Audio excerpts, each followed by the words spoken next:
رسول اللہ صلی اللہ علیہ وآلہ وسلم نے بلیوں کے بارے میں کئی فضائل بیان فرمائے ہیں۔ یہاں ایک طویل حدیث ہے۔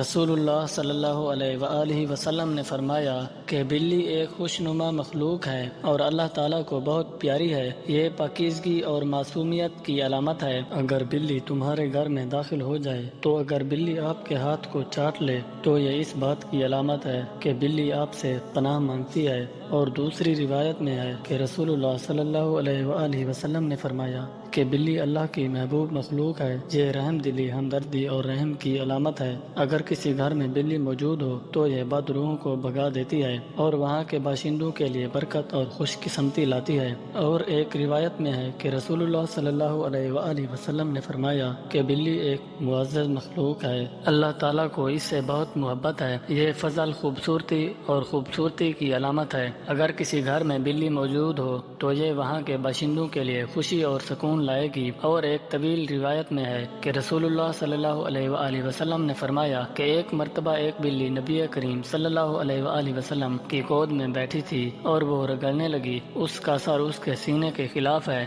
رسول اللہ صلی اللہ علیہ وآلہ وسلم نے فرمایا کہ یہ بلی پاکیزگی اور معصومیت کی علامت ہے۔ یہ اللہ کو پیاری ہے اور اس کی دیکھ بھال کرنے والوں کے لیے برکت اور خوش قسمتی ہے۔ اور آپ نے مزید کہا، اگر کسی گھر میں بلی موجود ہو تو یہ بد روحوں کو بھگا دے گی اور وہاں کے باشندوں کو امن و سکون فراہم کرے گی۔ یہ حدیث بلیوں کی خوبیوں پر روشنی ڈالتی ہے اور ہمیں ان کے ساتھ مہربانی، شفقت اور رحم کے ساتھ پیش آنے کی ترغیب دیتی ہے۔ ہم رسول اللہ صلی اللہ علیہ وآلہ وسلم کی تعلیمات سے رہنمائی حاصل کریں اور تمام جانداروں کے ساتھ محبت اور احترام سے پیش آئیں۔